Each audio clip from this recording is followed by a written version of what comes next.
우리금융그룹 매각의 민영화의 마지막 단계인 우리은행 매각이 오늘 본격적으로 시행됩니다.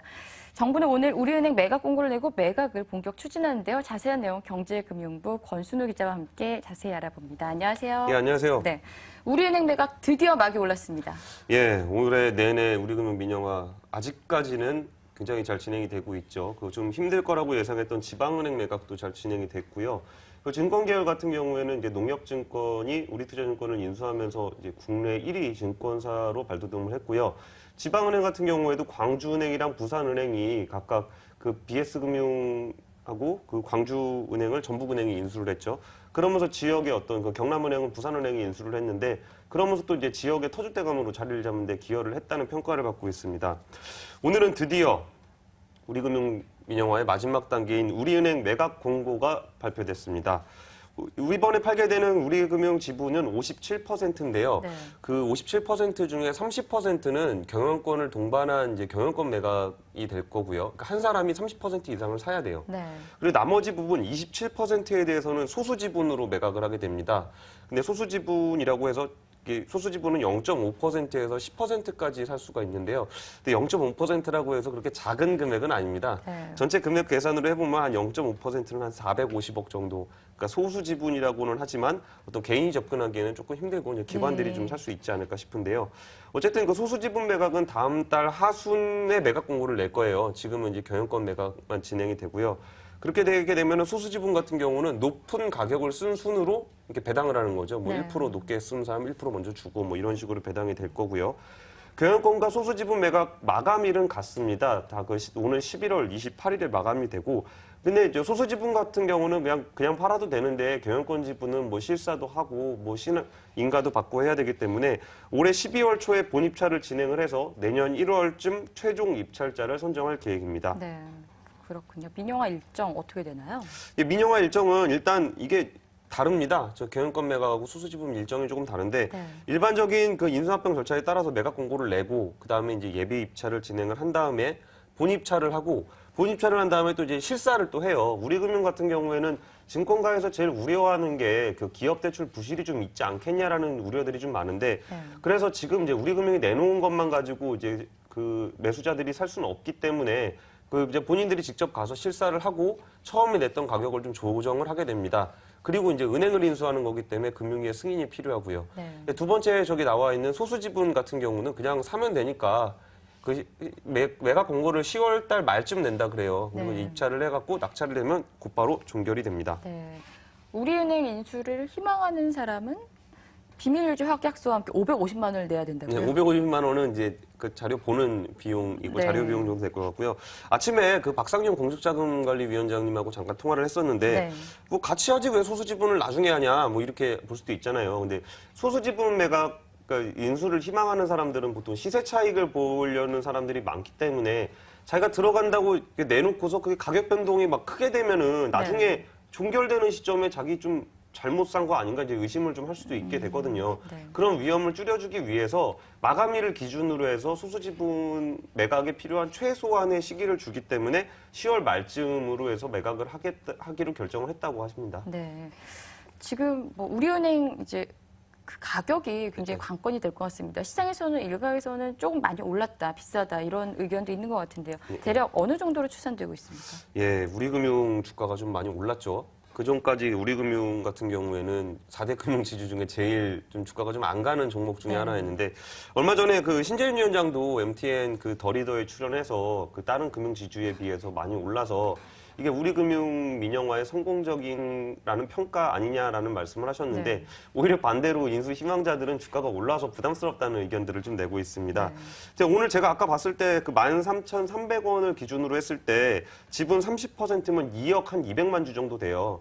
그러면은 주가가 한 2조 7천억 원 정도 됩니다. 네. 근데 거기다가 이제 경영권 프리미엄 그 작게 잡아서 한 10% 정도 잡으면 한 3조 원 정도 될 것 같은데 경쟁이 좀 치열해질 경우에 이 수준을 좀 넘어설 수가 있지 않겠느냐 하는데 경쟁이 좀 안 될 경우에는 뭐 3조 원 정도 내외에서 결정되지 않을까 합니다. 아, 그렇군요. 사실 그동안에 우리은행 매각이 3차례에 걸쳐서 이제 실패를 했거든요. 예. 근데 지금 이제 현재 우리은행 경영권 인수를 희망하는 곳이 있습니까? 이 부분이 제일 좀 어려운 부분이에요. 네. 그러니까 우리 금융을, 우리 은행의 주인이 된다는 건 굉장히 매력적이긴 한데, 네. 누가 이 큰 돈을 주고 여기를 살 것이냐. 그리고 이제 감독 당국의 좀 통제도 많이 받고 그렇죠. 정부 규제도 많이 받는 네. 은행이라는 업종인데, 그 현재까지는 좀 인수를 희망한다고 밝힌 쪽은 이제 교보생명 정도 되고요. 그리고 이제 뭐 추가적인 인수 희망자는 아직 수면 위로 드러나지는 않고 있는 상황입니다. 이제 결국은 이제 국내외 사모펀드가 이번에도 좀 그 인수 희망을 하지 않겠냐라는 전망을 해보고 있는데, 이제 교보생명 같은 경우에도 자금 여력이 지금 한 1조 원 정도밖에 안 돼요. 근데 네. 3조 원을 살려면은 한 2조 원을 더 조달을 해야 되기 때문에 추가적인 재무적 투자자들을 좀 이렇게 모집하지 않을까 하는 생각이 들고 있고요. 그리고 이제 사모펀드들에 대해 참여 가능성은 사실은 크지 않습니다. 이전까지는 MBK나 보고펀드 등이 좀 인수를 희망하긴 했는데, 이제 사모펀드들의 상당수가 이제 산업자본으로 분류될 가능성이 높고요. 그리고 또 론스타에 대한 안 좋은 기억이 네, 있기 네. 때문에 우리나라는 이제 사모펀드, 헤지펀드 하면 좀 부정적인 인식이 있어서 정부가 좀 여기서 좀 머뭇거리는 측면이 좀 있습니다. 특히 외국계 사모펀드 같은 경우는 얼마 전에 뭐 그 골든크로스인가? 드라마에서도 외국계 사모펀드는 굉장히 나쁘게 좀 그려진 측면이 좀 네, 있는데, 항상 그렇게 나쁘게 그려지더라고요. 네. 그리고 또 먹튀, 또 돈 많이 벌어가면 또 먹튀다, 네. 뭐 그런 얘기가 또 나올 수도 있으니까 정부 그냥 구조를 짜기가 좀 쉽지 않은 구조입니다. 네. 그러면 이제 남은 데가 금융지주들 이 좀 들어오면 좋지 않겠냐라는 네. 의견들이 많은데, 그때 이제 뭐 은행이 또 대형화해서 글로벌 진출하고 막 이러면 좋을 거다라는 예상들을 많이 했었는데, 과거 세 차례에 걸친 우리금융 민영화에서 금융지주들이 다 한 번씩 얼굴을 내밀긴 했어요. 네. 근데 1차 때는 하나은행이 좀 가능성이 있었는데, 하나은행은 아시다시피 외환은행으로, 네. 그래서 산업은행은 이제 민영화를 하면서 우리금융이랑 합쳐서 IPO를 하면은 한 번에 양쪽 다 민영화 시킬 수 있다는 논리를 가지고 2차 민영화 때 도전을 했었는데, 그게 무슨 민영화냐. 국영 기업이랑 국영 기업 합치면 이제 국유화다. 이러면서 또 산업은행 민영화는 이미 또 이제 물 건너갔고. 물 건너갔기 때문에 빠졌고요. 세 번째 민영화 때는 이제 KB금융이 좀 들어오지 않겠냐라는 네. 의견들이 많았는데, 아시다시피 그때 어윤대 전 회장님과 사회이사들이 갈등이 심했죠. 그때 뭐 중국에서 술 먹다 술병도 막 술잔도 막 집어 던지고 막 그러면서 싸우기도 하고 막 그랬는데, 결국은 이제 KB금융 같은 경우는 포트폴리오 차원에서 보험회사 쪽으로 방향을 틀었습니다. 네. 그래서 ING생명 인수를 추진하다 실패했고, 최근에는 LIG 손보를 인수를 추진하고 있습니다.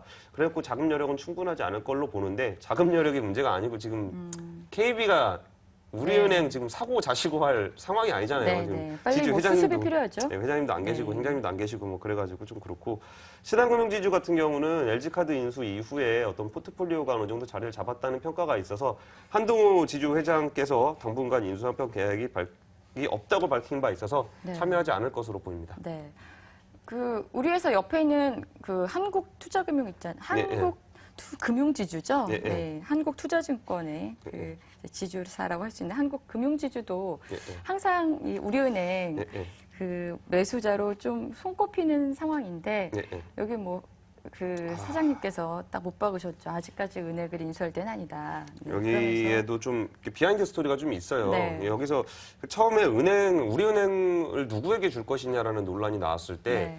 우리나라는 이제 은행을 전업으로 하는 주인은 없어요. 대부분 은행들이 주주들이 나눠져 있는데, 좀 금융 전업가가 은행을 이끌면서 장기적인 계획을 가지고 좀 글로벌 은행으로 발전시킬 수 있지 않겠냐라는 좀 네. 그 금융당국의 계획이 있습니다. 그렇게 따지면 우리나라의 순수 금융지주회사가 이제 지금 3개가 있는데, 하나가 아까 말씀하신 한국금융이고, 그리고 이제 미래에셋이 네. 있고, 그다음에 이제 교보생명이 있습니다. 그런데 이제 미래에셋 같은 경우는 이제 은행보다는 글로벌 PE 같은 경우 해외 투자에 좀 중점을 두겠다고 했었고, 한국금융 같은 경우는 실제로 태핑을 해봤다 그래요. 네. 근데 은행을 인수했을 때 그 은행을 자기가 이제 소유하면서 경영을 제대로 할 수 있겠느냐, 아니면 사방의 견제를 받겠느냐라는 논란이 있었을 때, 김남구 회장님이 주위에 알아본 결과로는 결국은 돈만 내고 사서 경영을 제대로 못하는 수가 생길 수 있을 네. 거라는 의견들이 좀 있었다고 해요. 그래서 한국금융은 이제 거기서 포기를 했고, 남은 게 이제 교보생명 정도 될 것 같습니다. 네, 그렇군요. 소수 지분 매가 관건이 될 것 같은데요. 네. 잘 될까요? 아무래도 주가가 앞으로 오를 거라는 전망이 네. 있어야 되는데, 지금 일단 주가가 너무 높은 상태잖아요. 어떻게 보십니까?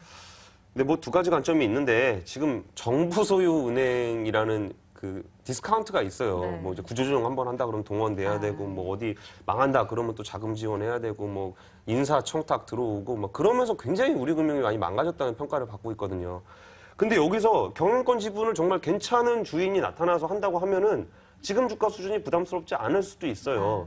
그리고 이제 또 실사를 할 거기 때문에 실사를 통해서 이제 부실한 부분들을 또 떨어내면은 충분히 좀 주가 가능성이 있다고 보는데 일단 아무래도 좀 불안하니까 그래서 이제 그 인센티브를 좀 주기로 했습니다. 네. 그래서 한 주를 사면 0.5주를 산 가격에 살 수 있는 권리를 주기로 했어요. 아, 예를 들어서 100주를 산다. 네. 그러면 나중에 50주를 추가로 살 수 있는 권리인데 야, 또 사는 게 무슨 권리냐 그럴 수 있잖아요. 근데 예를 들어서 10,000원에 100주를 샀다 그러면은 나중에 이게 주가가 15,000원이 됐다. 그래도 10,000원에 50주를 살 수 있는 권리가 생기는 거예요. 네. 근데 이제 반대로 만약에 하락한다. 그러면 손해를 보느냐? 그건 아니에요. 권리를 행사하지 않으면 돼요. 난 그거 안 사겠다. 그러면 되는 거기 때문에 네. 소수 지분의 프리미엄은 충분히 있다고 봅니다. 그래서 그냥 이런 이슈가 있어요. 소수 지분을 사려고 하면 그냥 시장에서 사면 되잖아요. 뭐하러 그 예보 지분을 살 필요는 없잖아요. 그러니까 예보 지분을 사면 이런 거에 대한 프리미엄을 주겠다라는 그 조건을 제시한 상태고요. 네. 근데 그래서 이제 소수 지분 투자하시는 분은 잘 계산을 해야 되는 게 본인이 만약에 10%를 사고 싶었다. 근데 10%를 샀다가 나중에 콜옵션 50%를 행사하게 되면 15%로 올라가 버리거든요. 네. 그래갖고 이제 그렇게 되면은 또 금융당국의 또 승인을 또 받아야 돼요. 그러니까 이런 부분을 좀 잘 감안해서 하려면은 예를 들어서 이제 산업지분 같은 경우는 은행지분 4%까지 살 수 있거든요. 그러면은 4%를 살려면은 2.6%만 사야 돼요.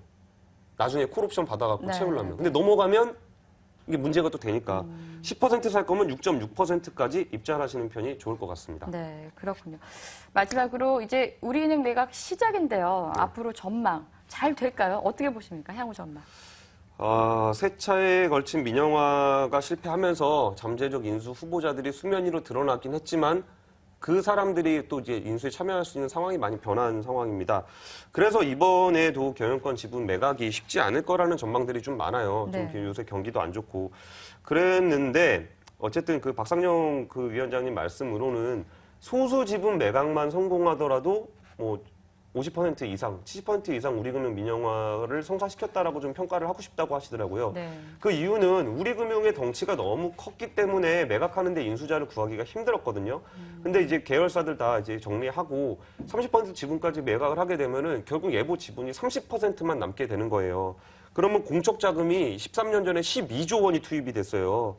근데 여기서 예보채를 만들어서 조달을 했는데 이자만 5조 4천억 원을 냈어요. 국민들의 세금을 그냥 이자 주는데 5조 4천억 원을 썼어요. 이게 하루에 8억 원씩 나가는 거예요. 그냥 안 팔고 있으면 그 돈을 회수를 안 하면 하루에 8억 원씩 그냥 나가는 건데 이런 부분에서 이제 30% 지분만 남기게 되면은 첫 번째는 이제 국가의 어떤 채무 부분에서 이자 지급을 좀 줄일 수 있다.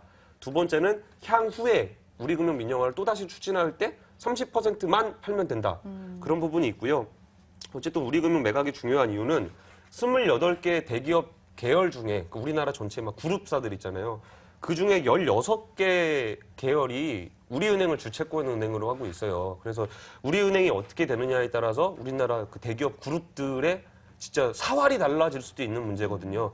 그래서 우리금융 민영화는 단순히 팔렸냐 안 팔렸냐를 보기보다는 어떤 우리나라 전체 산업적인 관점에서 은행 산업 발전과 그 경제 지원을 해줄 수 있는 방향으로 이끌어 나가기를 좀 기대해 보면서 관전해 보시면 좋을 것 같습니다. 네, 알겠습니다. 권 기자 잘 들었습니다. 예. 네, 기고만장 시즌3 오늘까지입니다. 10월 개편 이후부터 이 시간에는 기자들이 그 취재 현장에서 생생하게 전한 이야기들 담을 이슈앤 현장이 방송됩니다. 앞으로 많은 시청 부탁드리고요. 저는 다시 현장에서 뵙겠습니다. 고맙습니다.